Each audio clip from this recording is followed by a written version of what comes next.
Salam alaikum, Zul Flaouen, bonsoir. Les complots et les manœuvres qui se trament contre l'Algérie ne sont pas le fruit de l'imagination, comme prétendent certains sceptiques, mais une réalité évidente et manifeste.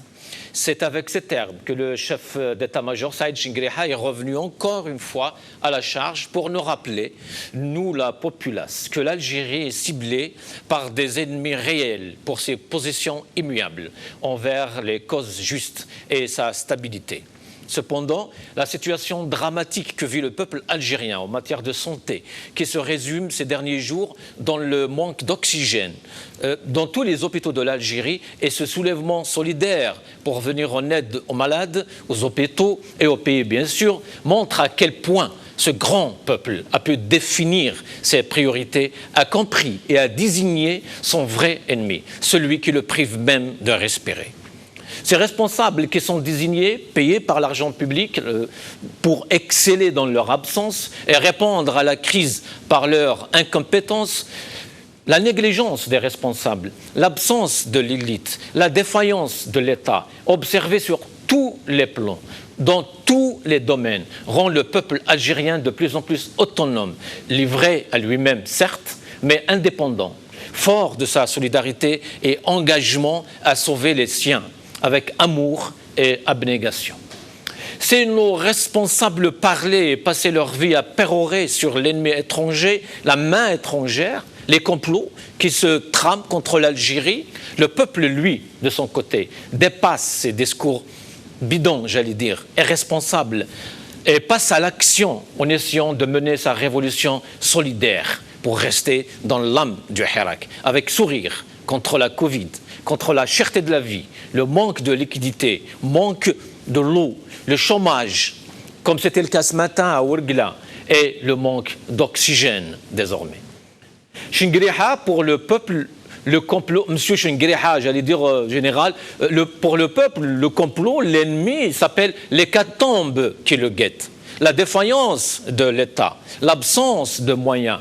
Mais vous, monsieur Chinguiriha, de quel ennemi parlez-vous?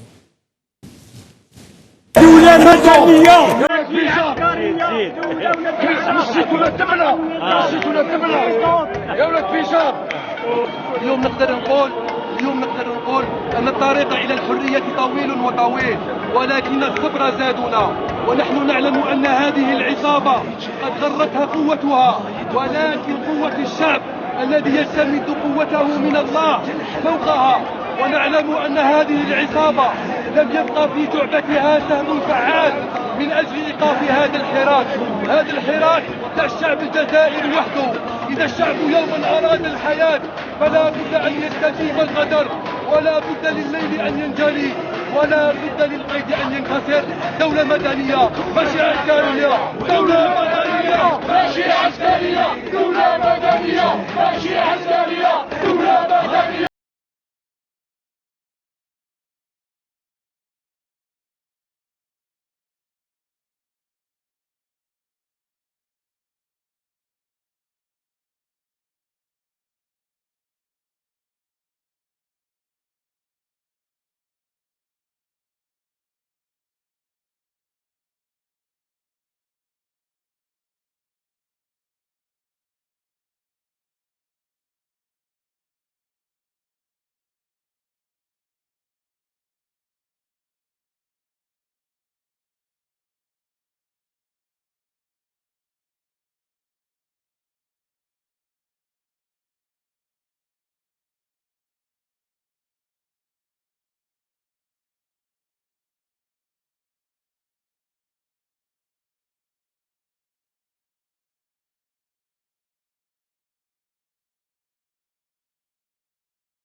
Covid-19, Algérie, les images qui choquent. Et pour en parler, j'ai le plaisir d'accueillir ici sur le plateau messieurs Anis El-Qama, psychologue, militant politique. Anis El-Qama, Azoul, bonsoir. Azoul, merci pour l'invitation. Merci. Tahar Sisril, militant politique, bonsoir Tahar, Azoul et Aslema. Merci de m'avoir invité. Bonjour à tous les téléspectateurs. C'est un plaisir pour moi en fait, de partager le plateau avec des amis. Le plaisir est partagé. Lies Djebaili, ingénieur économiste, financier, militant politique. Azoul, bonsoir. Aslema. Aslema, merci Hussein de votre invitation. Ça me fait plaisir de partager la table avec mes compatriotes. Avec nous aussi depuis Alger, Omar Ait Mokhtar, militant politique, candidat aux législatives 2021. Omar Ait Mokhtar, bonsoir. Azoul, marhaba bik.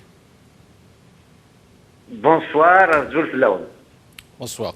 Avec nous aussi Madame Lamia Boudissa, médecin depuis Alger. Docteur, bonsoir, marhaba bik. Bekwala, monsieur. Merci. Alors on commence ici. Anis El-Qama, qu'est-ce qui choque de plus, le discours ou les images qui nous viennent de l'Algérie? Les deux choquent. Et la contradiction des deux choque. Justement. Le discours se veut parfois rassurant, mais en étant rassurant, il est provoquant. Parce qu'il faut rappeler, dans quel sens provoquant? Il faut rappeler que quand même le ministre de la Santé a osé dire que il y a une grande demande parce qu'il y a des personnes qui n'ont plus besoin d'oxygène mais qui en demandent, qui sont tellement graves dans leur cas et qui demandent encore de l'oxygène. On incombe la faute aux malades. Pour moi, voilà, c'est limite, on va dire aux malades, exactement, c'est de votre faute qu'il y a le Covid, que ça se transmet, que les hôpitaux ne marchent pas, donc c'est scandaleux.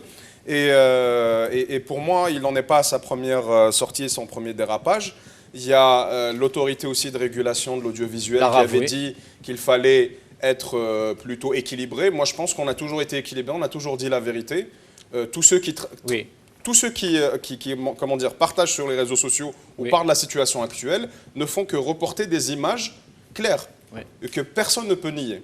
Sauf que pour eux, justement, dire la vérité, c'est blesser les gens. Oui, mais en fait, ça aussi, ils n'ont pas l'habitude avec Nahar Shoroukh. Oui, voilà, mais on leur donnera l'habitude parce que nous, on a pris l'habitude justement de dire uniquement la vérité. Je rappelle encore une fois que ce n'est pas des interprétations, c'est des images qui sont partagées. Et il faut rappeler aussi que les gens qui partagent les images, comme celui qui a partagé les images de Skikda dans l'hôpital, a couru un risque et il a été interpellé. D'autres personnes peut-être sont menacées, on ne le sait pas. Donc le décalage par rapport aux images, il est clair. Le discours, il n'est pas adapté, mais de toute façon, on a l'habitude d'avoir un discours provocateur et méprisant. Chinguereha aujourd'hui qui a dit qu'il était, comment dire, il a remercié l'élan populaire, enfin, il a parlé positivement de l'élan de solidarité en disant que l'armée et le peuple ne fait qu'un seul homme. Je suis désolé, je n'ai pas vu de camp militaire. Les moyens de l'arme. Voilà, on n'a vu qu'un seul hôtel de 150 lits, je crois, ce qui est absolument rien. On en est où justement? On n'a pas vu les images de cet hôtel. On n'a pas vu d'images, mais 150 lits, c'est rien au niveau de 40 millions d'individus au minimum. On n'a pas vu des hôpitaux de campagne comme on a pu voir partout en Europe, des hôpitaux militaires de campagne alors qu'ils ont des moyens, ils ont ce genre de moyens. Même en Amérique latine d'ailleurs, on a vu des images. On n'a pas vu les docteurs militaires sur le terrain. On n'a pas vu ce genre de choses. Donc, ils nous montrent ça. Leurs moyens, leur argent aussi, Anis. Absolument. Donc, leur argent, on le connaît tous. Le budget, leurs hôpitaux de campagne, ça, on ne l'a pas vu. Donc, moi, ce que j'ai vu, et ce que je pense que mes camarades pourront peut-être corroborer ou étayer, c'est qu'on a vu des civils être en solidarité avec des civils. Et uniquement cela. On a vu la diaspora avec le peuple faire un seul homme. On a vu les personnes donner des bijoux, des femmes donner leurs bijoux, des enfants donner des pièces, et c'était très émouvant de voir ça. Et je trouve que c'est très beau qu'ils soient éduqués à la solidarité, à l'amour de la nation de cette manière-là. C'est une très belle éducation. Et c'est ce qu'on a vu. On n'a pas vu, j'aurais aimé voir, le fameux telahum entre l'armée et le peuple dans ce genre de situation, mais ce n'a pas été le cas. Voilà. Lies Djebaili, quand on parle de discours, généralement, on parle du chef de l'État. On parle de ce monsieur qui représente, ou de cette dame qui représente vraiment le pays. Mais on n'a pas vu Tebboune parler, s'adresser à la nation. Du moins, faire ce qu'il a l'habitude de faire, c'est que ramener 2-3 journalistes et faire une petite interview. Rien, silence complet. Enfin, je vais je vais rebondir ce que vous venez de dire tout à l'heure, l'édito. C'est une hécatombe qui frappe le pays. C'est une hécatombe, vraiment, c'est son nom, c'est une hécatombe. Le peuple algérien est en train de souffrir pour le plus grand pays, le plus riche pays d'Afrique. Hein. Un problème d'approvisionnement, manque d'oxygène. Donc le peuple est en train de souffrir et on voit, c'est la solidarité qui prend, c'est elle qui relaie l'État. Parce que l'État, c'est une entité morale, elle est complètement absente. Et qui représente l'État à sa tête? Monsieur Tebboune, qui est un président illégitime, qui n'est pas en train de remplir sa fonction élémentaire, humaine, basique. Il ne s'est même pas adressé à la nation, il ne s'est même pas adressé aux compatriotes. On voit que complètement, il est effacé. Il y a le chef d'état-major, en l'occurrence Chengleha, qui est en train de monter au créneau, de dire, je rebondis ce que tu viens de dire, Anis, que le peuple et l'armée khawa khawa, c'est-à-dire ils ne font qu'un. Ils ne font qu'un quoi? Ce Chengleha, il a oublié complètement le peuple. Il est en train de passer des commandes. Ça fait même pas depuis mi-juillet, il a passé des commandes. 9 milliards de dollars pour l'achat de 2 submersibles, 2 sous-marins de marque Kilo pour 9 milliards de dollars, sans compter l'armée de l'air qui vient d'acquérir 2 bombardiers MiG-29 et 14 avions de combat Sukhoi 57 pour 2 milliards. Ça fait la totalité, ça nous fait 9 milliards de dollars. Est-ce que sur les 9 milliards de dollars, humainement parlant, c'est une question de morale, vous ne pouvez pas 1 milliard de dollars pour le secteur de la santé. Sachant que Tebboune avait dit qu'il pouvait utiliser 1 milliard de dollars dans ce but-là, mais on n'en a pas vu, en tout cas. C'était juste un effet d'annonce, je ne sais pas si ça a été... donc pour rebondir sur ce que tu dis. Absolument, ce qu'il vient de dire Conseil des ministres, c'était ça. Absolument, il y a un an de cela, je pense, il venait de dire que je vais mettre à table, c'est-à-dire il va sortir 1 milliard de dollars pour le secteur de la santé. Il faut savoir que l'Union européenne, elle a octroyé 75 millions d'euros pour renforcer, pour soutenir en fait, le système de santé en Algérie. Tout cet argent, on ne voit pas. On voit qu'un peuple qui est livré à lui-même, qui ne s'appuie que sur sa propre solidarité. Et maintenant, on voit que le peuple algérien, avec sa propre solidarité, il peut aller loin. Maintenant, les médecins, ils ne peuvent rien faire. Qu'on a beau être un grand médecin, un grand chirurgien, si vous n'avez pas l'oxygène, si vous n'avez pas les équipements, si vous n'avez pas la logistique, si vous n'avez pas l'air de stockage, le seuil d'alerte... Est-ce qu'on peut dire que les médecins sont abandonnés en Algérie aujourd'hui? Ils sont abandonnés par l'État parce que c'est la première armée qui est en train de soutenir ce peuple. C'est l'armée du peuple, c'est l'armée blanche, c'est cette armée qui est en train, qui aux avant-postes pour soutenir ce peuple. Donc, les médecins, ils sont abandonnés par l'État, il faut les soutenir, en plus, il faut leur rendre hommage. Avec nous, un docteur, justement, Madame Boudissa. Madame Boudissa, un mot peut-être par rapport à la situation sanitaire aujourd'hui en Algérie, avant d'aller dans d'autres questions. Ben, écoutez, je pense que vous avez vu l'hécatombe qu'on vient de vivre ces 15 derniers jours. Le nombre de morts est pratiquement incalculable. Le nombre de contaminés aussi. On a beau travailler H24, 7 jours sur 7, je ne pense pas qu'on pourra arriver à bout de ce... Je vous dirais aussi que la plus grande guerre qui se passe en Algérie maintenant, c'est contre un tout petit microbe, un petit virus microscopique qui pourra pratiquement nous prendre tous si on ne fait pas attention et si on n'arrive pas à gérer à temps. Est-ce que vous êtes en train de... Madame Boudissa, est-ce que vous êtes en train de nous dire que nous avons perdu cette guerre en Algérie? Non, j'espère que non. Sincèrement, je viens de rentrer chez moi. On travaille pratiquement d'arrache-pied, mais sincèrement, on voudrait de l'aide. On voudrait de l'oxygène. On voudrait que sincèrement, j'ai l'impression qu'on vit dans un monde bipolaire. Ce que je vois à la télé et ce que je vis quotidiennement sont deux choses différentes. On aimerait bien que ça soit comme à la télé, mais malheureusement, ce n'est pas Alice au pays des merveilles. Comment? Oui, je disais l'Algérie de 20h, du journal du 20h. C'est ce que je vous dis, ce n'est pas Alice au pays des merveilles. c'est vraiment la descente aux enfers. Et qu'est-ce que, justement, les réponses des pouvoirs publics par rapport au manque d'oxygène? Je ne sais pas, est-ce que vous avez entendu le ministre parler hier et il a dit que nous ne souffrons pas vraiment de ce problème. Il y a juste un petit problème de gestion, mais ça va se régler. Je ne sais pas si vous avez vu les images qui tournent sur YouTube, sur Facebook. Oui, nous, oui. Les gens, il y a beaucoup de personnes qui se sont constituées, qui sont devenues carrément des pirates, des flibustiers, oui. qui courent la route, qui coupent carrément l'autoroute pour voler l'oxygène. Vous avez vu les images qui passent au niveau de Sidi Bel Abbès, qui ont carrément, pratiquement pris l'oxygène de Tlemcen. Je ne suis pas en train de les condamner. À Khenchela aussi. Je ne suis pas en train de les condamner. Quand on voit son père, quand on voit son fils suffoqué, on se dit après moi la fin du monde. C'est vrai que c'est humain. C'est peut-être pas très beau à voir, mais c'est humain. On a beau se dire, on manque d'oxygène. Je vais être franche avec vous. On manque même de l'Ovénor, oui. qui est un médicament c'est des antiagrégants plaquettaires qu'on a l'habitude d'utiliser, pas seulement pour le Covid. Je vais pas vous mentir, pour beaucoup de pathologies.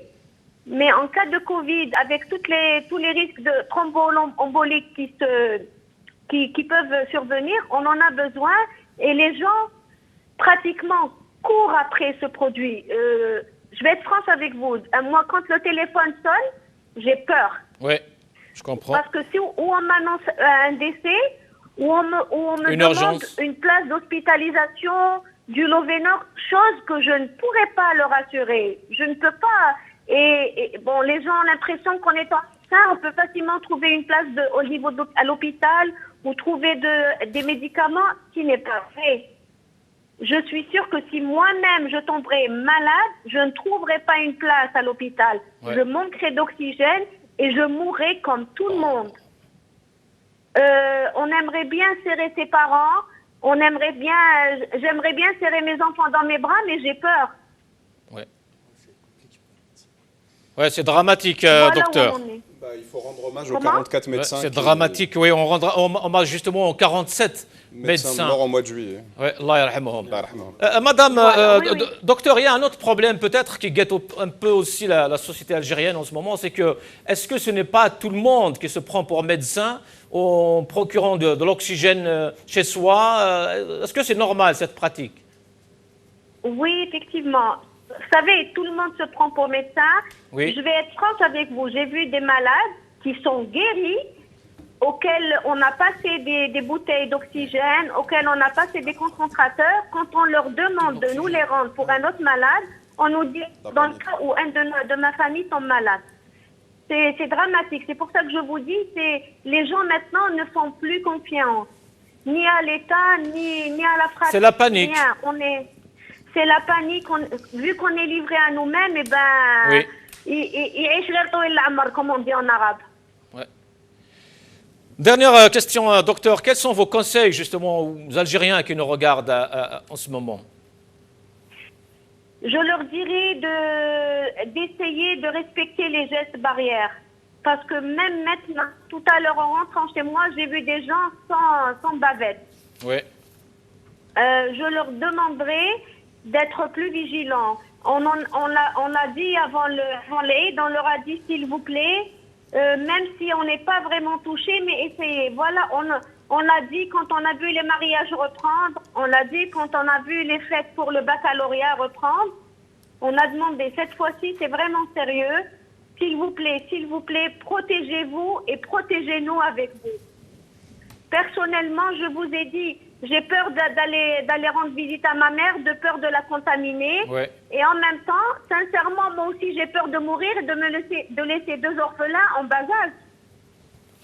Donc, Allah yisselmek. Donc, c'est normal, c'est humain, mais sincèrement, on aimerait de l'aide et de l'État et de la population. Oui, docteur, une toute dernière question quand même par rapport au vaccin. Comment ça se passe en Algérie? Parce que le ministre nous a encore donné un chiffre, je ne sais pas d'où il est venu ce chiffre, 5 millions de vaccinés. Parce que quand on va sur Internet, on cherche, même sur le site de l'OMS, on ne trouve pas ce genre de chiffre par rapport à l'Algérie. Sincèrement, je ne pourrais pas vous répondre. Que les chiffres, comme j'ai dit la dernière fois à votre collègue, M. Bechnoub, tout est centralisé. C'est vrai que les gens maintenant ont peur, qu'ils se présentent spontanément pour se faire vacciner. On leur explique que pour cette vague, c'est pas maintenant que le vaccin va agir. On ne va pas leur mentir parce que la vague est bien amorcée. Mais les gens vraiment affluent. Ce qu'il y a de bien, c'est que maintenant, on est aidés parce que même les médecins des sociétés, des pompiers, pratiquement tout le corps médical civil, je répète, civil, s'y est mis. Ouais. C'est un peu la cacophonie. C'est très bien organisé, certes, mais bon, ça commence. Par contre, vous avez parlé des hôpitaux qui sont bondés. Il y a énormément de demandes pour l'ouverture des hôpitaux militaires, des hôtels militaires, pour essayer, et des hôtels privés, pourquoi pas, pourvu qu'on prenne tout le monde en charge correctement. Il faut le faire, c'est obligatoire. Ouais. Merci, docteur. Merci d'avoir accepté notre invitation. À une prochaine fois, Inch'Allah. Merci. Prenez soin de vous, surtout. Merci, c'est très gentil. Merci, Atik Saha. Tahar, c'est dramatique ce qu'on vient d'entendre de la bouche du docteur. Ça confirme que c'est l'hécatombe, le chaos et le carnage. Parce que ce pouvoir n'arrive même pas à gérer une situation, parce qu'il nous annonce des chiffres 1200. Si les chiffres sont corrects, et eux n'arrivent pas à gérer cette situation, c'est qu'il ne reste plus rien en Algérie. Donc vous ne croyez pas aux chiffres que le NTV donne chaque soir? Bien sûr, les chiffres sont faux. Ils sont faux, ça c'est une évidence. Par contre, si les chiffres sont vrais et ils n'arrivent pas à gérer, donc il ne reste plus rien. Donc il ne reste plus rien. Oui, c'est logique. La situation est grave parce qu'ils n'arrivent même pas à prendre des décisions au moment où les Algériens ne trouvent pas d'oxygène. Moi, je me rappelle, il y a quelques années, je rencontrais en fait des militants, ils disaient, en Algérie, il ne reste plus rien, il ne reste que l'oxygène. Et aujourd'hui, les gens, ils cherchent l'oxygène. Donc ça montre que ce pouvoir n'arrive pas à assurer le minimum. Ouais. Et à la base, même dans la Déclaration des droits de l'homme, qui stipule dans son article 25, tout citoyen a droit aux moyens suffisants pour assurer sa sécurité, le bien-être et son bien-être et à ceux de sa famille. Donc, s'ils n'arrivent pas à donner le minimum, c'est le minimum de se soigner, et c'est à l'État de le faire. C'est pas à nous de nous organiser pour chercher des concentrateurs, des générateurs, des extracteurs, des masques. À la base, c'est au pouvoir en place de prendre ces décisions et rapidement, et agir rapidement, parce que c'est eux qui gèrent l'argent des Algériens, et c'est pas leur argent, parce qu'ils sont en train de gérer l'argent des Algériens. Ils doivent nous dire s'ils ont encore quelque chose dans les caisses ou ils ont vidé tout. Parce que c'est ça, la réalité en Algérie, c'est ça, c'est qu'on ne sait pas si le pouvoir a quelque chose dans les caisses ou ils ont vidé, ils ont volé tout. Donc pourquoi pas sinon Bouni a parlé de 44 milliards de dollars la dernière fois. Il y a 10 jours. Puisqu'il parle de 44 milliards, donc c'est un crime contre l'humanité. Donc aujourd'hui, l'État dispose en fait des moyens pour protéger le peuple, alors que on voit le contraire en fait sur le terrain, donc ils ne font aucune action, ils ne prennent aucune décision, parce que les décisions qui s'imposent aujourd'hui, c'est généraliser en fait les tests. En fait, dans toutes les régions, on le voit, dans tous les pays du monde. Moi, je rencontre en fait même des étudiants en médecine qui font des tests, ils sont payés pour faire des tests gratuits à tout le monde. Oui. Donc, c'est une décision qui est à la base qu'on devait prendre en fait il y a je ne sais pas combien de jours, dès le début de la catastrophe. Donc, c'est à eux de prendre cette décision. En fait, acheter les concentrateurs, même plus, parce que... Mais eux, ils ne parlent pas de catastrophe, justement. Tout le problème est là, peut-être. Justement. Ils ne parlent pas de catastrophe. En fait, le ministre de la Santé, hier, il était tout serein, il était tout calme. Il a dit tout se passe très bien. Et il a même... Enfin, je ne sais pas est-ce qu'il parlait de Maralébia ou pas, mais il a quand même dit que... Parce que le Premier ministre a envoyé ses enfants se soigner en France. Tebboune ils avaient peur. Qui ont envoyé ces enfants? Ils ont mobilisé 10 avions pour le transporter, pour le soigner en Allemagne, peut-être lui procurer en fait les médicaments les derniers médicaments, les vaccins, pris en charge, quoi. Et les pris en charge, donc par les moyens de l'État, bien sûr, parce qu'il l'a payé avec notre argent. Donc, alors que le peuple demande d'acheter et rapidement, c'est une urgence d'acheter rapidement en fait des générateurs, parce qu'il faut installer des générateurs. Parce que le générateur, c'est un générateur mural. Bien sûr, c'est une source murale, donc qui va permettre aux médecins de faire le travail tranquillement. Ils ne vont pas soulever en fait des bouteilles de 20 litres ou de 40 litres pour la déplacer d'un malade à l'autre. Donc la situation est extrêmement grave. Parce qu'aujourd'hui, nos médecins souffrent. Je parle même du personnel soignant, parce qu'il y a aussi les infirmières, les infirmiers, les aides-soignants. On doit parler en fait de tout le monde. Même les agents de sécurité qui travaillent dans les hôpitaux souffrent encore, parce qu'il y a combien de morts depuis le début de la pandémie. Moi, j'ai connu en fait des agents de sécurité qui travaillent en fait du matin jusqu'au soir et ils ont perdu en fait les membres de leur famille parce qu'ils étaient contaminés à l'intérieur de l'hôpital. Et on leur demande de venir, même s'ils sont contaminés, on leur demande de venir. On les force et on leur donne même pas en fait les moyens pour se protéger. Donc le problème il est là. Donc des hôpitaux sans moyens, donc qui ne disposent de rien. En fait, des médecins qui souffrent, le personnel soignant, des irresponsables complètement déconnectés de la réalité. Donc, au lieu de prendre les décisions... Et le silence de Tebboune.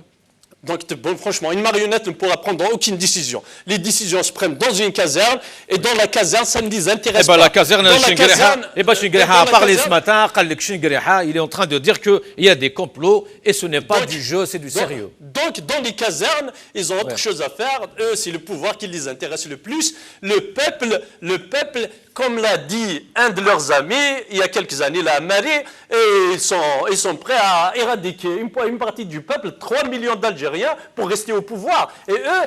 Omar Aït Mouhtara, je reviens à Tahar Sisserir. Omar Aït Mouhtara, la situation est donc grave. Les malades ou les Algériens, pour être franc, sont livrés à eux-mêmes. Le pouvoir dit qu'il y a des complots. Les gens, à notre image, qui parlent justement d'hécatombe, qui parlent de situations dramatiques, nous voulons juste allumer du feu et faire de la zizanie, de la fitna, comme il a dit Chingreha. Non, mais la situation est vraiment grave dans nos hôpitaux. On meurt par manque d'oxygène, c'est criminel. Ça, c'est la situation qui prévaut dans nos hôpitaux. Il n'y a rien à dire. Si on rajoute à cela le discours honteux du ministre de la Santé, qui rigolait, qui disait qu'il y a de l'oxygène. Il n'y a pas d'oxygène. Moi, personnellement, des parents de malades et des médecins, des pharmaciens des hôpitaux, notamment d'Azazga, ils m'ont appelé pour lancer l'alerte. Ils n'en pouvaient plus. Donc, et puis là, la situation, c'est que les citoyens essayent de s'organiser, ouvrir des salles de soins. Malheureusement, ce n'est pas tout le monde qui peut être médecin, acquérir des bouteilles d'oxygène. Ça ne se passe pas comme ça, bien sûr, c'est la panique. La situation n'est pas maîtrisée pour moi parce que quand on souffre, on a peur de tomber malade et d'aller mourir à l'hôpital. C'est ça le drame. C'est que on a peur de tomber malade parce que tu vas à l'hôpital, c'est pour mourir. J'ai un voisin, donc le jour d'Aïd, j'ai perdu 4 amis à l'hôpital d'Azazga notamment. Voilà, donc ils m'ont dit, ils ont tué mon frère. Et c'est le seul pays au monde où il y a des gardes malades Covid. Comment tu vas rester dans la... Alors, hier, j'ai vu quelqu'un qui est resté plus d'une semaine garde malade de sa tante. C'est lui qui branchait l'oxygène quand il y en a. Donc il m'a raconté, ça fait peur d'aller à l'hôpital. Donc c'est une situation qui prévaut. C'est ça. Donc or que l'État devrait au moins réquisitionner les cliniques privées. Est-ce qu'on vaccine? Est-ce qu'on fasse place à une salle de soins Covid et tout ça? Alors, vous avez l'incompétence et tu rajoutes de la négligence. Le Walid Tizi Ouzou, j'ai empêché les gens de fermer la R12 hier. Je leur ai dit, ce n'est pas une solution. Encore, on va punir les gens, les malades, ou le camion qui transporte l'oxygène. Alors, le Wali, pour ouvrir la salle de soins de Tamda, ça fait 3 ans de retard. Il y a des volontaires qui voulaient payer. Ils ont dit, il leur a dit, il faut me ramener des concentrateurs. C'est à nous de ramener des concentrateurs.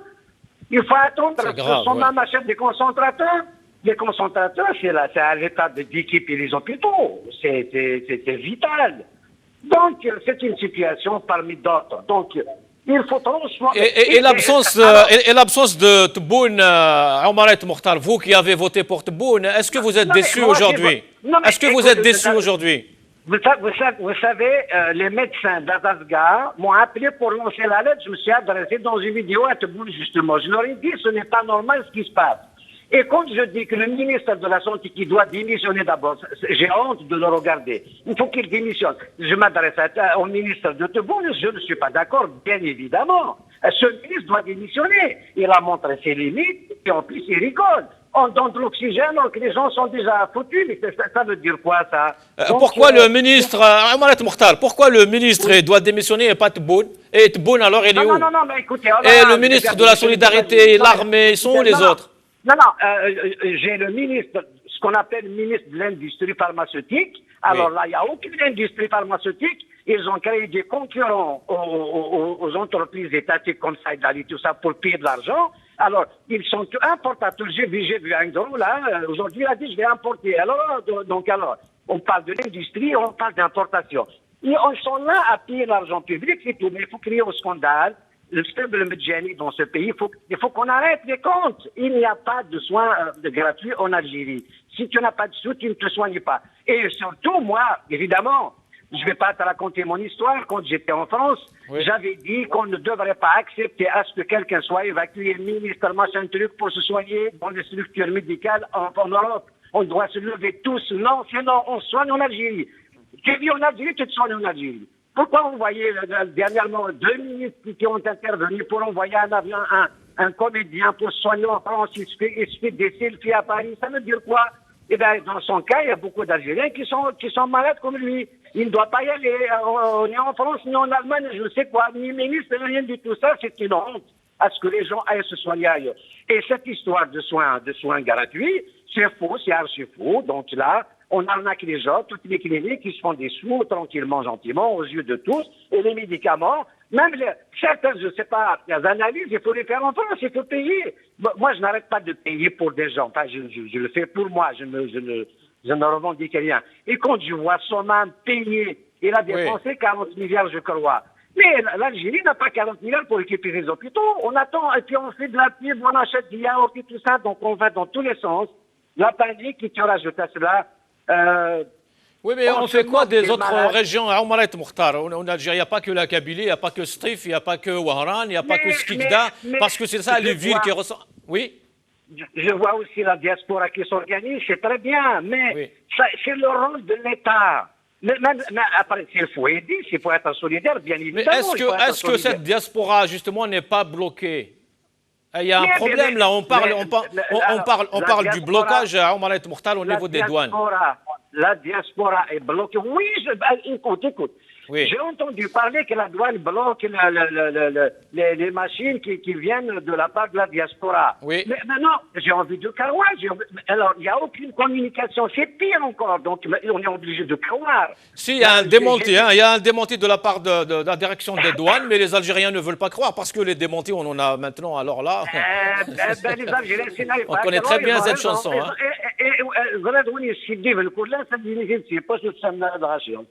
Vous connaissez cette histoire. Donc, ils ont le droit de ne pas croire. Parce que cette confusion a été provoquée. Ça fait 2 ans qu'on devrait équiper nos hôpitaux et tout ça de cette histoire d'oxygène. Le Hirak avait raison, Omar El Mokhtar, donc il a toujours raison. Non. Mais ce n'est pas une question d'avoir raison. Mais tu sais que j'ai fait ce Hirak je l'appelle pas Hirak, bien avant ce Hirak. J'ai toujours dit ce que je suis en train de dire. Je suis en Algérie, je le dis encore. La médecine gratuite est une fausse route, c'est pas vrai, c'est un leurre. Regardez, l'industrie pharmaceutique. Où est l'industrie pharmaceutique? J'ai vu tous les importateurs dire on va importer, ils vont encore gagner de l'argent sur le dos des morts et des malades. Donc, tu comprends? Donc, ce n'est pas une question de Hirak ou pas. Essayons de transformer cette situation, justement, en un projet. Vous savez, les universités algériennes, on peut fabriquer ce générateur d'oxygène vite fait. J'ai vu des jeunes le faire. Le process est fait. On va l'importer de Turquie ou d'Égypte. On n'a pas honte. On a des ingénieurs ici.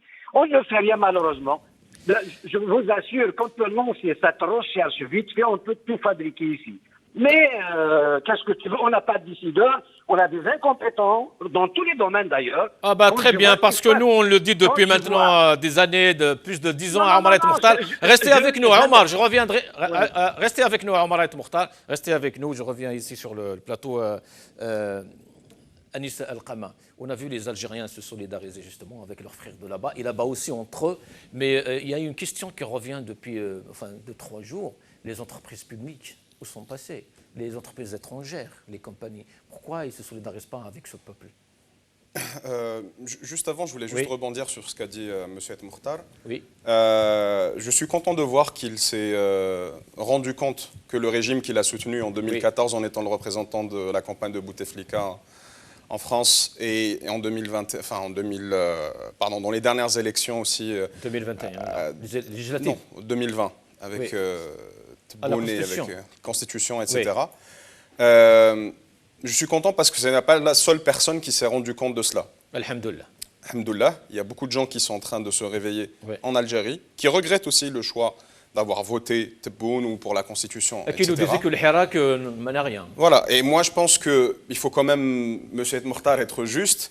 Vous étiez en train de dire que je faisais le Hirak d'une autre manière ou j'étais en train de faire le Hirak. Non, on ne fait pas le Hirak en soutenant, même avant le Hirak, en soutenant Tebboune qui était ministre du régime Bouteflika, en soutenant Tebboune qui a été ministre de la construction et de l'habitat, et on sait tous ce qui s'est passé dans ce genre de ministère. Donc non, vous ne faisiez pas le Hirak.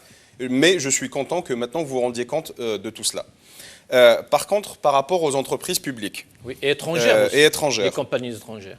Moi, je dirais que je parlerai plus d'entreprises publiques avant des entreprises étrangères. Oui, parce bien que sûr. On est quand même souverain, et l'Algérie est un pays souverain. On n'a pas besoin normalement des entreprises étrangères pour pouvoir avoir un minimum de dignité et de vivre et d'avoir juste une santé correcte. Les entreprises publiques ne se sont pas assez mobilisées. Je ne saurais pas le dire, il n'y a pas eu de communication dessus, mais on profite de la tribune pour appeler vers ça. On remercie Somam et le PDG de Somam qui a fait un geste incroyable, formidable. Et je rebondirai sur le fait que vous avez dit tout à l'heure qu'il n'y a pas que la Kabylie, parce que c'est vrai que la Kabylie bénéficie de la diaspora nombreuse kabyle qui est à l'étranger. Mais la personne, donc le chef, le PDG de Somam, a quand même acheté 20 générateurs un peu partout en Algérie. Pour 14 wilayas. Pour 14 wilayas, donc ce n'était pas que la Kabylie. On espère que les entreprises publiques et que Sonatrach et que d'autres grosses entreprises, Sonelgaz, puissent se joindre à cela et puissent se joindre à cet effort incroyable qui est en place. Je voulais juste faire un appel très clair, c'est qu'il faut réquisitionner, j'appelle ce qui nous sert d'État à réquisitionner tout ce qui est appareil respirateur et oxygène en Algérie. Il est inconcevable qu'on se fasse de l'argent actuellement en louant de l'oxygène ou en vendant de l'oxygène dans une crise comme celle-ci. Les cliniques, on devrait réquisitionner aux cliniques leur oxygène, leurs appareils d'oxygène. Il est nécessaire, cela a été fait dans des démocraties, ça a été fait en Espagne, ça a été fait un peu partout en Europe où on réquisitionne des choses. Soit l'État va donner de l'argent aux cliniques privées et les cliniques privées donnent gratuitement l'oxygène au peuple, mais le peuple ne devrait pas payer pour pouvoir vivre, ne devrait pas payer pour avoir de l'oxygène. Justement, Anis Al-Qama, lors de la première vague de la Covid-19, Mohamed Saïd, conseiller de Tebboune en communication, avait déclaré que le peuple algérien ou que les Algériens ont donné $1 million et 230 milliards de centimes pour les aider à faire face à la pandémie. Ils sont passés où ces sous? Vous parlez de qui? De Mohamed Saïd, ce que les Algériens ont déjà fait en collecte, même lors de la première vague. Il y a eu une collecte aussi de 650 000 ils sont passés où justement? Il faut juste se dire aussi que je comprends qu'il y a des gens, par exemple, moi, des gens que j'ai contactés, je leur ai dit, voilà, il y a une cagnotte, etc. Il y a des gens qui ne font pas confiance. Et je pense qu'il y a des détournements en ce moment. D'argent, d'appareils médicaux. C'est très grave. Il y a des gens qui détournent des dons pour pouvoir ensuite louer. On ne le sait pas, mais il y a des échos, il y a des retours. Moi, je pense que le plus intéressant, ça c'est mon avis personnel, c'est de donner à une association de proximité ou bien de village ou bien de petite structure. Parce que donner à une cagnotte immense qui aurait une envergure nationale et qui serait après gérée par ce régime-là. Par le ministère de la Santé. Moi, j'ai du mal. Moi, j'ai du mal. Moi, j'ai du mal avec ça parce que je ne sais pas. Moi, je connais des gens qui savent que dans leur quartier, il y a telle personne. Ils savent qu'ils vont acheter 100, 200 générateurs d'oxygène ou plutôt concentrateurs. Et au moins, ils sauront à la fin à qui ça sera donné. Dans les petits villages aussi, on sait clairement que si on envoie des... Et même les personnes qui seront tentées de voler ne vont pas le faire parce qu'ils sauront que ça va se voir et qu'il y aura des gens qui vont rendre des comptes. Mais dans de grandes cagnottes, je demande à voir. Je suis pas, je pars pas d'une... Je pense pas que tout le monde est doté de mauvaises intentions, mais il y a quand même des profiteurs, donc aux personnes de faire attention à qui ils envoient. Monsieur Djibaili, oui. Il faut revenir à la réalité. Quand on voit le budget des Moudjahidines, j'ai rien contre les Moudjahidines, au contraire, les Moudjahidines, ils nous ont permis de libérer ce pays. Quand on voit le budget qui est 237 milliards de dinars, alors que pour 220 000 personnes. Pour 220 000 personnes. Alors que le budget de la santé est 405 milliards de dinars. Pour 43 millions d'habitants. Pour 44 millions d'habitants. Voilà. Juste, je me pose la question, qui a concocté, dans cet exercice, qui a concocté ce budget? On voit que quasiment le pays, le peuple, il est complètement à l'oubli. Un pays moderne. Le budget de l'armée aussi. Absolument. On ne parle pas de l'armée parce que le budget d'armée c'est 13 milliards de dollars, mais bon, c'est énorme. Je parle sur des secteurs secondaires. Oui. C'est pas quand même un secteur secondaire, c'est un secteur important. Un grand pays, un pays moderne, se reconnaît par ses hôpitaux. Quand vous allez dans un pays, la première des choses que vous allez voir, il est où l'hôpital? Quand vous voyez un grand hôpital, vous voyez l'image de ce pays. Nous, on a eu l'indépendance depuis 1962. Nous avons eu cette manne pétrolière. Nous sommes une économie rentière. Quel est le régime? Parce que les régimes se succèdent et partent, l'État algérien reste. Quel est le régime qui a pensé à renforcer le système de la santé? Est-ce qu'il y a des hôpitaux de campagne? Récemment, est-ce qu'il paraît que les USA, les États-Unis, nous ont offert un hôpital de campagne? Oui. Où est-ce qu'ils l'ont installé? Où est-ce qu'il est? Donner la logistique. Montrer. Est-ce qu'il y a une logistique? Non. Est-ce qu'il y a des aires de stockage? Non. Est-ce qu'il y a un seuil d'alerte? 160 000 mètres cubes d'oxygène, elle est où? Comment on voit des gens qui errent dans les rues, Et pourquoi vous soulevez un autre problème peut-être, c'est celui de l'élite. C'est l'élite qui devrait aussi interroger les pouvoirs publics. Où est passé cet argent? Où sont passées ces aides? Où sont passés, comment est distribué ce budget? Personne n'en parle. Pourquoi? Mais parce qu'il n'y a pas de transparence, c'est un système opaque. Quand vous parlez des entreprises publiques, il n'y a pas d'entreprises publiques, elles sont complètement défaillantes. Elles sont non seulement déficitaires, mais elles sont quasiment, je veux dire, elles sont abandonnées. Nous avons deux fleurons des sociétés. La Sonelgaz ne peut pas répondre à ce La Sonelgaz et la Sonatrach. La Sonatrach et la Sonelgaz, ce sont deux fleurons des entreprises publiques. Elles auraient pu quand même aider, elles auraient pu contribuer via la communication. La communication, elle est défaillante. Quand vous voyez un ministre de la Santé, Ben Bouzid, qui circule dans l'aéroport d'Alger, mais vous allez inspecter quoi à l'aéroport d'Alger? Votre rôle, c'est d'inspecter les hôpitaux, d'inspecter les infrastructures, d'être aux côtés des malades, de comprendre. Elle est où la chaîne de commandement? Est-ce qu'il y a une veille sanitaire? Est-ce qu'il y a ceci? Est-ce que les médecins, ils ne peuvent rien faire? Le peuple ne peut rien faire. On voit des gens dans un pays, le plus grand pays d'Afrique, on voit un citoyen qui prend une bouteille d'oxygène sur le dos en train de courir. Mais j'ai l'impression que cette anarchie, elle est programmée. Elle est programmée. Est-ce qu'elle est programmée pour faire détourner l'attention? Ça, il faut se poser la question. Peut-être, j'ose un petit peu avancer dans ce raisonnement. Est-ce que ce n'est pas une anarchie qui est programmée pour faire détourner l'attention? Parce que la logistique de l'oxygène, elle est simple. Dans un état de droit, toute la logistique devrait être réquisitionnée et ne pas la laisser à des spéculateurs privés de vendre des bouteilles 2 fois, 3 fois le prix. Une bouteille, voilà, avec un salarié de 18 000 dinars, quand il est atteint de la Covid, comment il peut acheter... Parce que l'État doit réquisitionner. Oui, tout à fait, absolument. Et surtout, absolument, l'État, dans un état de droit, l'État, parce qu'on est dans une crise, et dans une crise, c'est le rôle de l'État.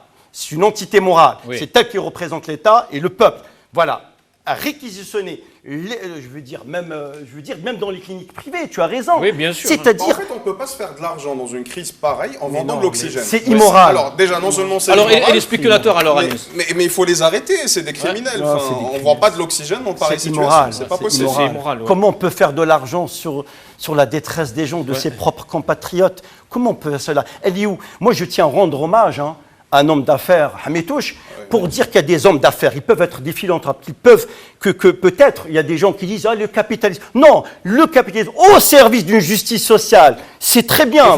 Il faut juste souligner qu'il y a d'autres Hametouche en Algérie, mais qui ne veulent pas parler. Qui ne veulent pas parler, peut-être qui on a discrétion, peut-être il y en a des centaines.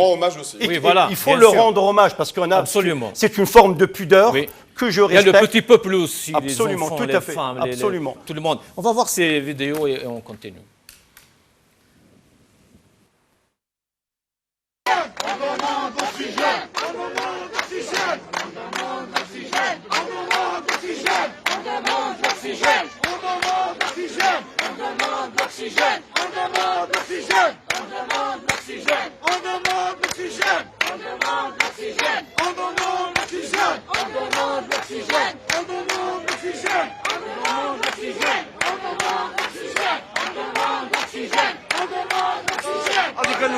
قال الوالي يجي والله قال الوالي يجي بدي اسبي هذا بدي اسبي الرقد هذا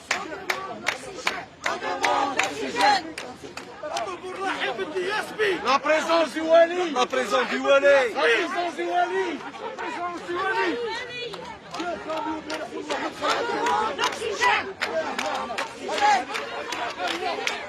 علاش كتجي تقول لي ما تصورش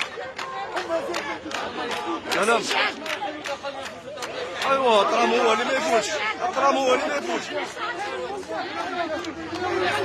الناس غتموت الناس غتموت والو Tahar Sisrir, on demande de l'oxygène, c'est des médecins. C'est des médecins, hein, donc la situation est très grave. Hein, donc c'est assez déblab, c'était pas Alger. Hein. Voilà. Effectivement, parce que en fait aujourd'hui, le pouvoir n'arrive plus à gérer. Il n'arrive plus à trouver des solutions, il n'arrive plus, il n'y a pas de cohérence. C'est-à-dire la cohésion, la cohésion en fait dans les institutions déjà n'existait pas avant, donc maintenant c'est l'hécatombe, donc ils n'arrivent plus à gérer. Deux, moi j'aurais aimé voir en fait, parce que les gens parlaient en fait de toutes les personnes qui participent, parce qu'il y a des gens qui participent avec les moyens qu'ils ont. Absolument. Parce qu'une personne qui va donner en fait de l'argent alors qu'il n'a pas, il n'a pas de quoi se nourrir le soir, mais il fait cet effort pour sauver une vie.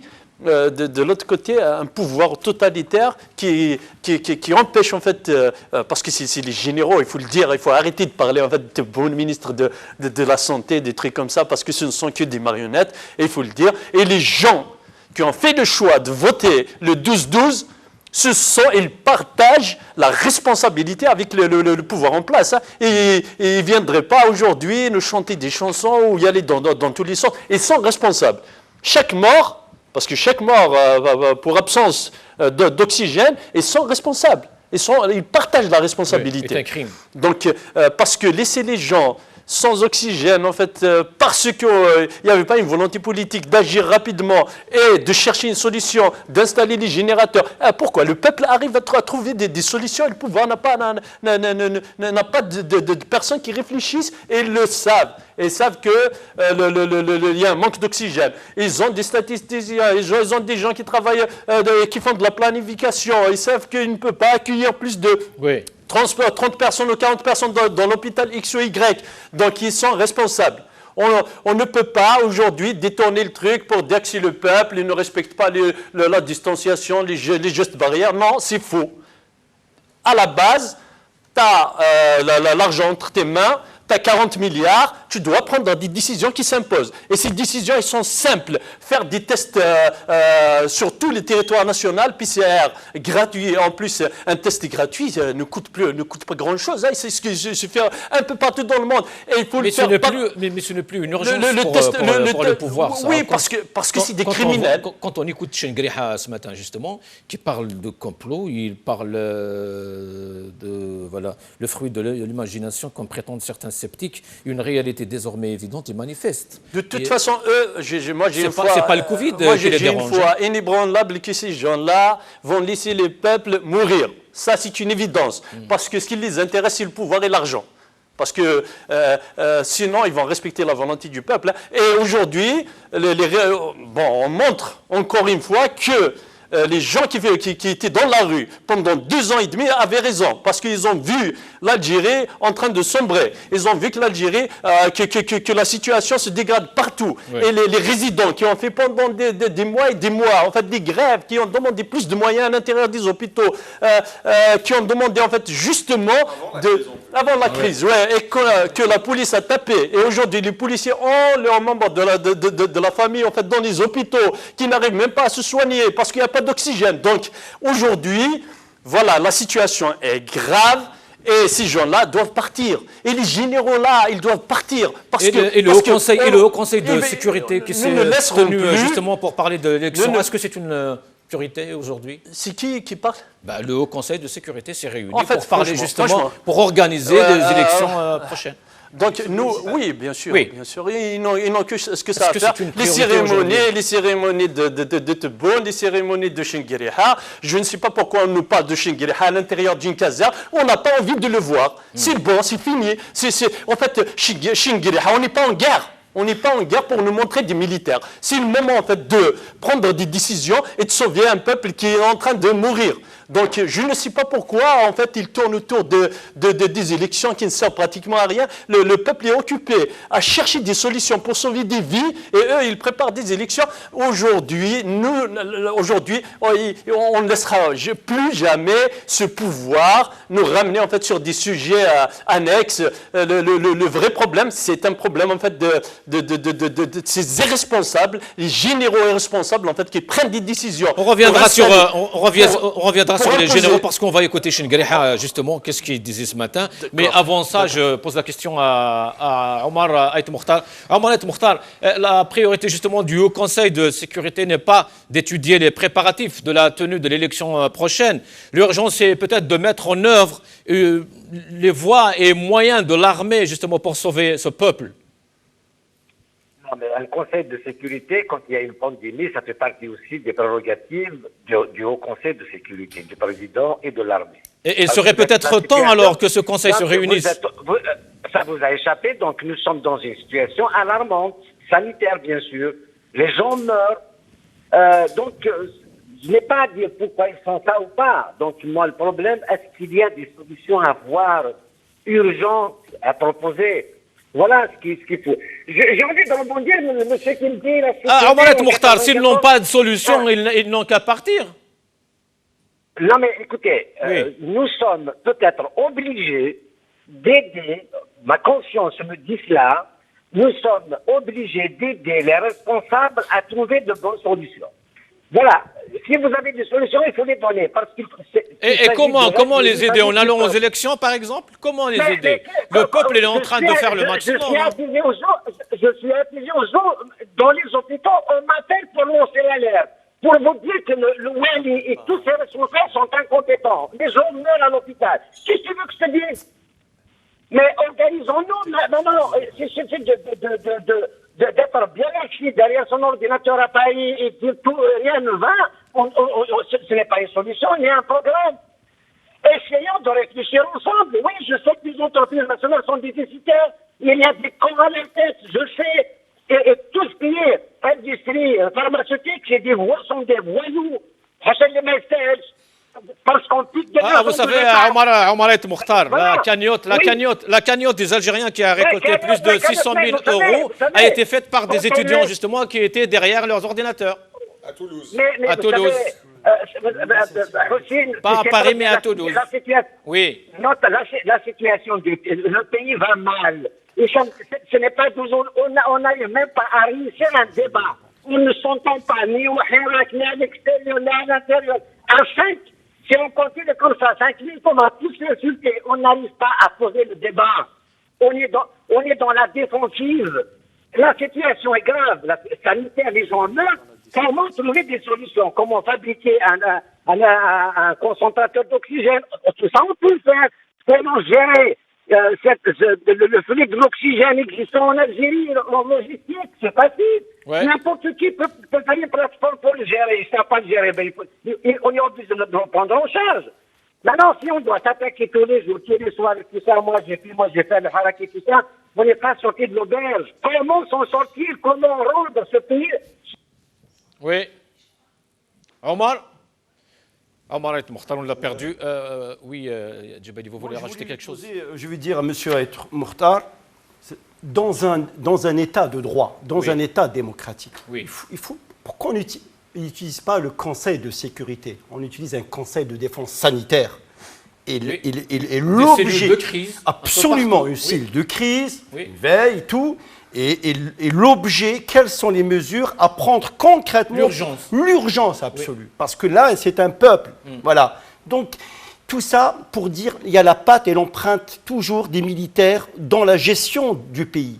À Borné, on n'a pas vu une cellule de crise qui a été installée. Par exemple, à Mrania non plus. Non. À Stef non plus. Oui, c'est énorme. Absolument. Ce qu'on remarque, le constat est tel que la solidarité, déjà il faut souligner une solidarité transrégionale, transfrontalière, transrégionale. Toutes à Zaba, à Alger, pas Alger, je veux dire en Kabylie, à Mrnia, à Dra el Mizan, on voit c'est des citoyens qui prennent en charge, qui prennent la défaillance de l'État, les prises en charge par le citoyen. C'est la raison pour laquelle que ce régime il n'est plus apte à gouverner un pays. C'est pas pour faire du populisme, on fait ben oui, non, parce que la gouvernance aussi c'est prévoir. C'est prévoir, c'est une compétence. C'est voilà, donc c'est prévoir. C'est ce que disait le ministre de la Santé hier. On a été surpris. Le ministre de la Santé, Ben Bouzid, qui a dit, à part la langue de bois et les mensonges par lesquels il veut endormir le peuple, c'est fini. Il y a Paris Match. Paris Match, c'est sérieux, peu importe. Qu'est-ce qu'il a dit, Paris Match? Il y a le ministre jordanien. Il y a qui a démissionné suite à la rupture de l'électricité. C'est pas le manque d'oxygène, attention. C'est pas manque d'oxygène. Une coupure électrique qui peut arriver, c'est un générateur qui a donc qui a généré la mort de 6 malades de Covid. Il a présenté sa démission. Voilà, absolument. Alors que l'Algérie, il faut dire le mot, peut-être rien peu fort, c'est une morgue à ciel ouvert. C'est exactement, c'est le cas malheureusement. On va regarder cette vidéo. يموتوا لي بابا ويموت انا الرب يموتوا لي برا تاعنا ونديرك ابو صباح وراه تموت وزير الصحه هاكا الاكسجين كنت تكتبوا عندنا يقتلونا في المرض تاعنا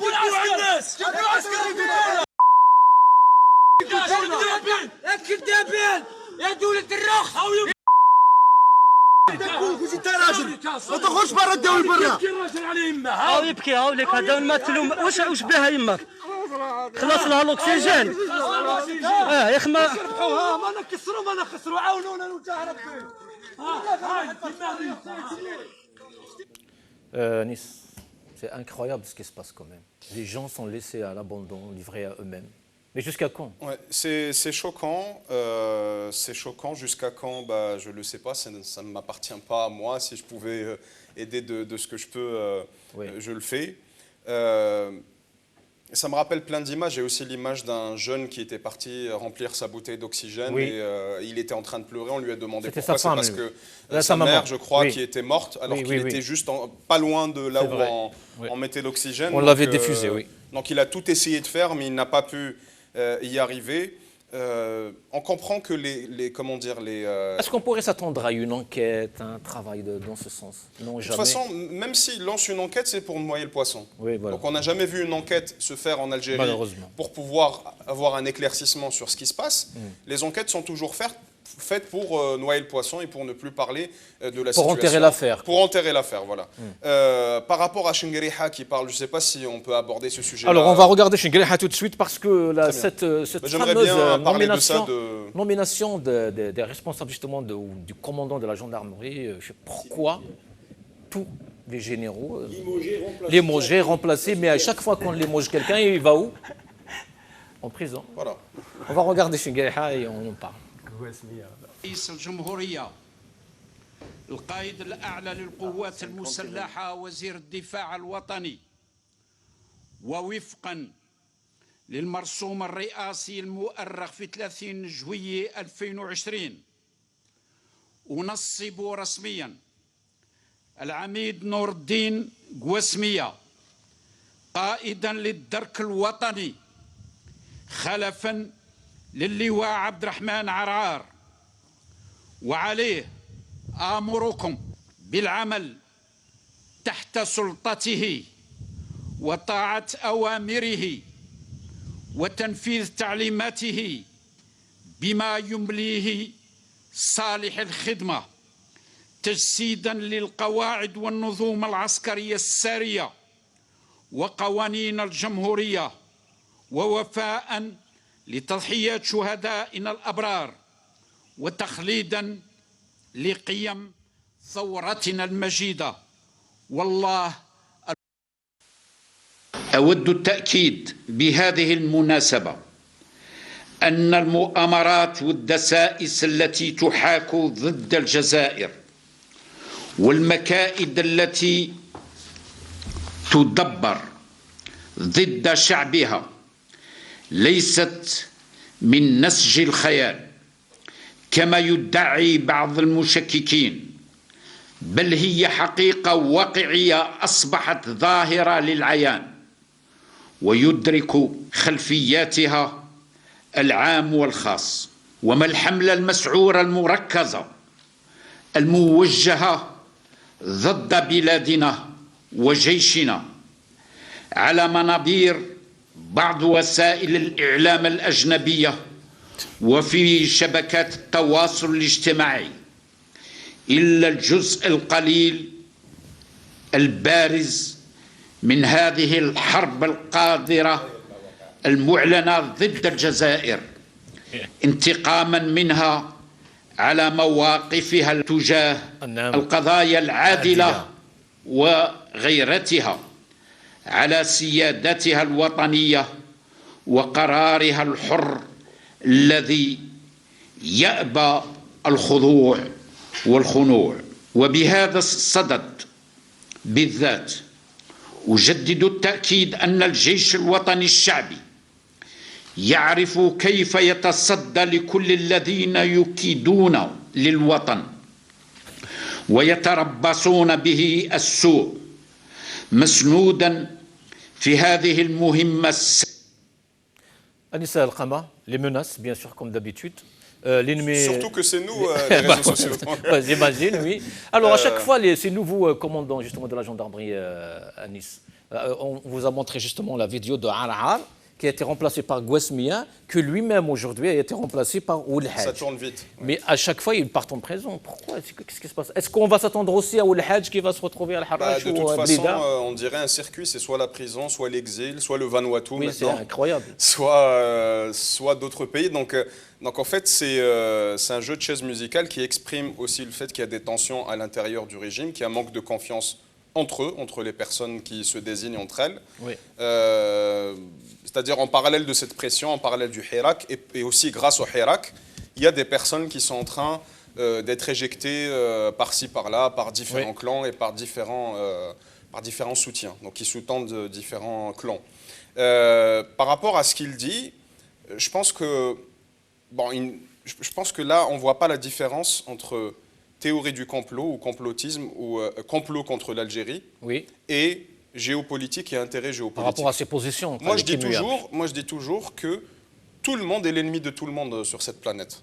Malheureusement, ce n'est pas comment dire, c'est pas mentir que de dire que la géopolitique et les intérêts étrangers sont complexes. Les États-Unis, avec la NSA, On a vu avec le cas Snowden, ils ont espionné leurs alliés, c'est-à-dire la France, l'Allemagne et ces pays-là. On a vu que le Maroc, qui normalement est allié avec la France, surtout que la France soutient pas mal le Maroc sur le Sahara occidental, avec l'affaire des écoutes Pegasus, on a vu qu'ils écoutaient des dirigeants français, sûr, hein. Etc. Tout le monde écoute tout le monde. Donc, est-ce qu'il y a des prédations étrangères sur l'Algérie? Oui, mais c'est exactement comme tous les pays du monde. Et surtout les pays qui ont des ressources gazières, minières et pétrolières comme les nôtres. Nous, ce qu'on demande, on dit que oui, nous savons qu'il y a des défis pour l'Algérie, qu'il y a des prédations pour les ressources algériennes, mais on demande que ce soit l'armée et les renseignements qui prennent cela en charge. Oui. Ce n'est pas le rôle d'un civil de se mettre derrière les drapeaux, matin, midi et soir, de ne plus parler. Ce n'est pas pour ces raisons-là que l'on ne parle pas. La France, par exemple, ou d'autres pays, sont ciblés par des écoutes, sont ciblés par l'espionnage, mais il y a le contre-espionnage qui gère cela. On ne demande pas à un jeune Français ou un jeune lycéen français ou un jeune étudiant français de lui dire « Ah non, non, non, il ne faut plus parler politique, il ne faut plus t'exprimer. » Pourquoi? Parce qu'on est écouté par les États-Unis. Donc c'est délirant. Il y a bien des renseignements qui sont payés pour cela. Il y a bien une armée qui est payée pour protéger le pays et pour faire du contre-espionnage. Et nous voulons que cette armée-là puisse le faire de manière... Ce que notre armée n'a pas fait, vous voulez dire? Non, ce que notre armée fait, mais apparemment, ils n'ont pas vu venir Pegasus, ou ils l'ont vu venir et qu'il y a eu des fuites. On ne voit rien. Il y a des choses à améliorer, disons. Oui. Peut-être parce qu'on est trop occupé à voir les militants et trop occupé à écouter les militants. Est-ce que vous avez vu le décret d'hier, justement, par rapport à la DCSA, à qui on a donné plus de pouvoir, justement, pour fliquer les gens, hein, mais qu'est-ce qu'ils auront à avoir? Moi, je me demande quel est le pouvoir en plus, parce que tout est sous leur contrôle en Algérie. Donc moi, je ne vois pas ce qui... On officialise. Voilà, ils sont quand même rentrés dans la chambre à coucher d'un dirigeant politique pour pouvoir l'emmener ensuite en prison, d'un grand dirigeant d'un parti d'opposition en Algérie, pour le prendre ensuite et l'emmener en prison. Ils se permettent tout, ils rentrent dans l'intimité des gens, donc je ne vois pas qu'est-ce qu'il y aurait de plus à faire. Et de l'autre côté, on voit qu'on est écouté par le voisin d'à côté. Donc peut-être qu'il faudrait plus se concentrer sur le contre-espionnage, plus se concentrer sur le travail réel qui est celui de protéger notre pays et laisser le peuple s'exprimer démocratiquement, comme cela se fait dans tous les pays puissants, et y compris quand je dis puissants militairement aussi au niveau de leur renseignement. Donc faisons la différence entre l'impératif de l'armée et l'impératif de la défense sécuritaire d'un côté et la libre expression de l'autre. Tous les Algériens n'ont pas à vocation d'être des soldats sous la bannière, sauf si c'est une guerre et que tout le monde doit s'engager. Mais même en temps de guerre, les personnes, normalement, ont le droit de s'exprimer dans les journaux et dans les médias. Djubaili, toutes les armées du monde produisent une élite, produisent des gens patriotiques, produisent des gens qui travaillent justement bienveillants pour le pays, pour les intérêts du pays, sauf, on a l'impression, sauf l'armée algérienne qui produit des corrompus, des assassins, en fait, des gens qui partent en prison. Qu'est-ce qui se passe? Pourquoi? Moi, je fais la sémantique déjà entre l'armée, Jaysh al Watani, et l'armée nationale, qui est le patrimoine du peuple algérien, qui est l'héritière de l'ALN, et une poignée de généraux qui sont accaparés, quasiment le pays sur tous les plans. Et aussi, je fais la sémantique entre la police politique, le police siyasi, et les services secrets dans n'importe quel pays au monde. Chaque pays, il a toujours des prédateurs. Mais malheureusement, moi, je n'ai pas fait le distinguo parce qu'en ce moment, l'armée algérienne, elle est entre les mains de cette Tout à fait, voilà. Justement. C'est pour ça que... Oui, bien sûr. Mais je suis d'accord avec toi. Il n'y a pas de souci. Malheureusement. Oui, malheureusement, il a raison, Anis. C'était juste... Donc, je fais la sémantique, elle est importante pour qu'on puisse comprendre. Cette armée algérienne, elle se trouve elle-même otage de quelques poignées, quelques poignées. Moi, j'ai toujours dit... Mais jusqu'à quand oui, j'ai toujours dit, regardez, il y a le face-to-face, on a le Hirak. Face a une junte militaire, au fait, pour changer cette forme de gouvernance et pour changer le destin du pays. Regardez, eux, comment? Il y a un clan A, clan B. Il y a un règlement de compte, c'est des fossoyeurs de cette Algérie. Qui se fasse la guerre entre eux, qu'il y ait des règlements de compte. Il y a toujours le clan C qui est une entité militaire. Donc il y a une ligne rouge entre eux à ne pas transgresser, parce que s'ils transgressent la ligne rouge, ils perdent le pouvoir. Donc c'est un règlement de compte qui ne concerne pas le peuple, qu'ils mettent qu'ils mettent Ali Ould Haj, le commandant Ali Ould Haj à la place de Nordin Gouasmia, qu'est-ce que ça va changer pour le peuple? Rien. Le peuple... Mais ça change beaucoup pour l'image du pays, pour l'image de l'armée. Eux qui nous disent que l'image de l'Algérie aujourd'hui, c'est l'armée, elle est forte, elle est présente, elle est partout. Mais il y a un problème. Nous n'arrêtons pas de dire que nous respectons notre armée, parce que l'armée, sa destinée, sa vocation, c'est de surveiller et de sécuriser l'intégrité territoriale du pays et le peuple algérien. C'est ça, ses prérogatives constitutionnelles. Mais elle n'a pas à s'impliquer dans la gestion politique de l'Algérie. C'est la revendication principale du Hirak. Le Hirak, le 19 février 2019, c'est pour que les militaires... pour que l'armée, pour qu'elle rejoigne les casernes et laisser la gestion du pays aux civils. Et quand on veut jouer sur la sensibilité, attention Agadir Khariji, attention le complot, la théorie du complot, attention l'Algérie. On sait que l'Algérie a des prédateurs. Non, tu connais le plan de Barnett. L'Algérie, elle ne va pas être soumise au plan de Barnett, au découpage. Ça, c'est de la vieille théorie, la rhétorique qui ne tient pas. Même dans l'arrière du pays. Pensez-vous, justement, par rapport à ça, des gens qui commencent à balancer des idées sur les réseaux sociaux, comme quoi il faut sortir justement l'armée parce qu'il y a une urgence sanitaire Moi, je suis un peu après. Est-ce que ce n'est pas de la police politique moi, je veux un plan Marshall. Je ne sais pas si ça se dit, un plan Marshall. Comme durant la Deuxième Guerre mondiale, les Américains, le plan Marshall, ils ont soutenu toute cette Europe pour sortir un petit peu des cendres de la Deuxième Guerre mondiale. C'est-à-dire un plan Marshall humanitaire pour sortir ce pays. Pour contrer la Covid. Parce que maintenant, il faut sauver. Un plan de qui, par qui, comment? Je ne sais, c'est pas l'armée quand même que vous êtes en train de... Non, moi non. De qui? De l'État? Ça, moi, c'est sur mon point de vue personnel. L'armée, elle n'a pas à s'impliquer. Peut-être, vous allez me dire, mais regardez en Australie. L'Australie est un État démocratique. L'armée, elle était là. Ils ont fait déployer 300 soldats. Il y a différence entre stationner les chars dans les rues et mettre des hôpitaux de campagne. Tout à fait. Mais ce qu'on veut, c'est pour ça. Ce qu'on veut. D'où ma question justement. La question. Ces gens qui commencent à nous parler de ça. Installer des hôpitaux de campagne ou militaires, ou faire appel à des médecins militaires, ouvrir des hôpitaux militaires. Aux ça, citoyens. c'est le peuple qui le demande même à la rigueur. Oui, mais quand vous dites khawa, que le peuple et que l'armée et le peuple ne font qu'un. Mais ouvrez les hôpitaux militaires. Il y a 2 grands hôpitaux militaires qui sont ultra modernes. Celui d'Oran et celui de Constantine. Constantine et Oran sont les hôpitaux militaires les plus modernes. Il faut Aïn Nadja aussi. Oui, Aïn Nadja. Enfin, je parle en termes d'équipement à Constantine et Oran. C'est quelqu'un en fait qui me l'a confirmé. Oui, mais Aïn Nadja aussi. Ils vont tout tous à fait. là-bas. Ouvrir ces hôpitaux pour désengorger un petit peu les hôpitaux civils. Au moins un geste de bonne foi. Il n'y a pas de geste de bonne foi. Au moins, je dis. Oui, au moins. Mais ce geste-là, ce qu'ils pensent, c'est comment préparer les élections municipales. Si c'était les élections régionales, les élections municipales, les élections législatives, ils auraient, faire appel à une logistique ultra sophistiquée. Mais comme il s'agit du peuple, comme le peuple est livré lui-même, comme il est sous cette emprise de ce régime, il est complètement à l'oubli. Notre ami Majid Hachour, l'avocat, j'ai vu sur sa page Facebook, il a mis c'est pas le vaccin qu'il faut, c'est les élections. Alors, ces généraux qui arrivent au commandement pour partir en prison juste après. Le problème, c'est que vous avez vu... Ils sont tous en prison. Les États-Unis contrôlent le monde. Contrôlent le monde. Ils désignent chaque jour des responsables militaires.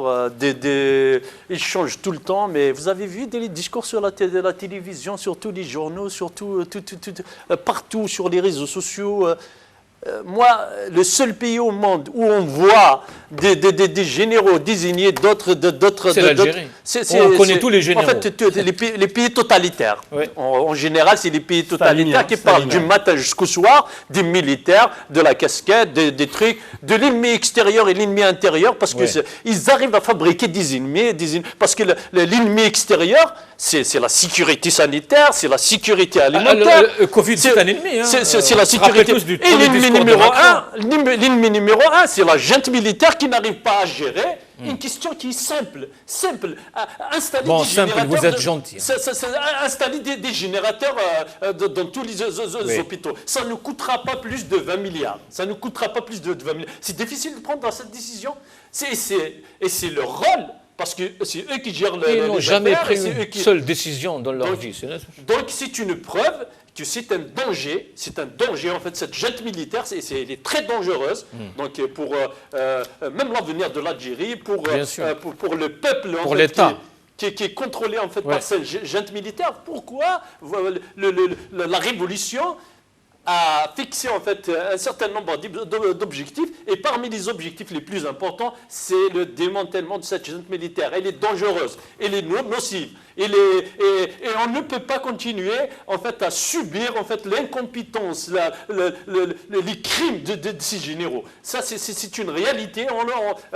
Aujourd'hui, le peuple s'organise de plus en plus. Il ne compte plus en fait sur les généraux voleurs, criminels. Il ne compte plus sur eux. Donc, il s'organise. Il arrive à s'organiser.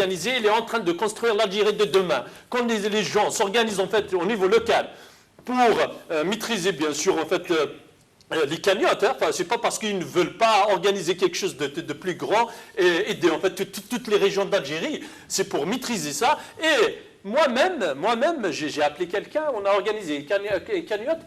Croissant Rouge lui demande en fait de lui envoyer de l'argent qu'on a récolté pour le gérer lui-même. Donc, pas seulement ils ne font rien, mais ils demandent en fait aux organisateurs de cagnotte de leur donner de l'argent pour dire que c'est nous qui avons acheté en fait les concentrateurs et pour voler encore l'argent des Algériens. Donc moi je fais appel à tous les organisateurs en fait de cagnotte, à tous les bienfaiteurs de faire très très attention. Ne passez pas par les circuits de la mafia. La mafia ne sait pas aider, ils savent voler, ils savent détruire, mais ils ne peuvent pas aider. Merci, ne donnez pas au Croissant Rouge, ne donnez pas au consulat, ne donnez pas à tout.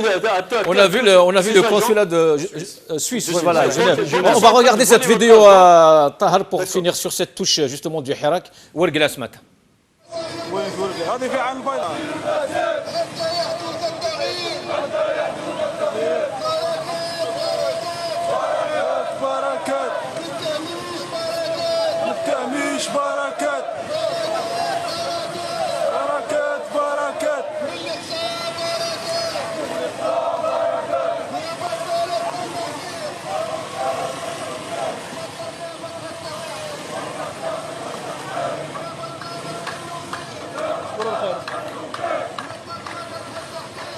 C'était ce matin à Ouargla, donc c'est les chômeurs ce qu'on appelle les chômeurs de Ouargla, mais on a parlé des détenus politiques, on a parlé de Daoula Madania, on a parlé, donc c'est l'esprit du Hirak qui est toujours là. En fait, bien sûr, parce qu'au niveau des villages, moi je connais en fait un certain nombre en fait de comités de village qui ont pris des décisions, confinement, port de masque obligatoire. Et c'est les militants du Hirak qui chapeautent tout ça, oui. J'appelle en fait tous les militants.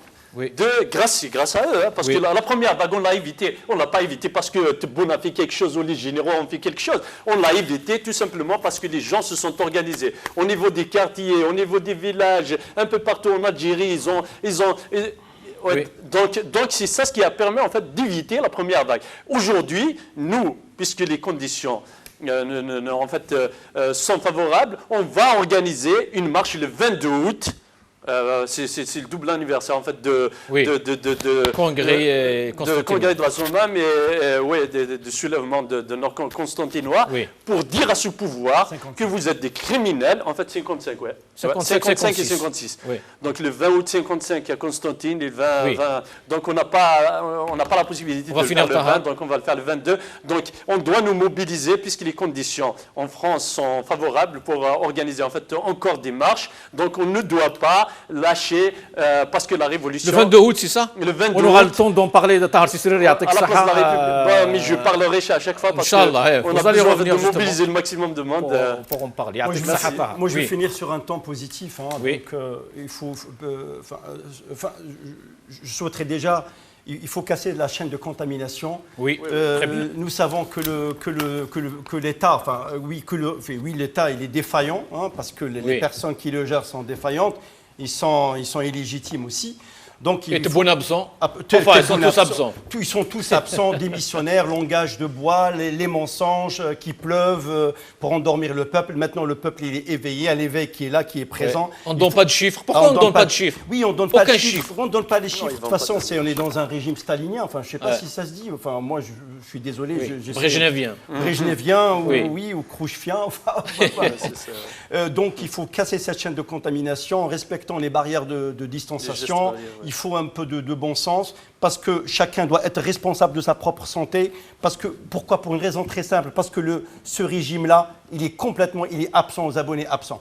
Et quand vous avez montré celui de Ouergla, l'image de Ouergla, ça donne un temps positif. C'est parce que même le Sud, il va se réveiller.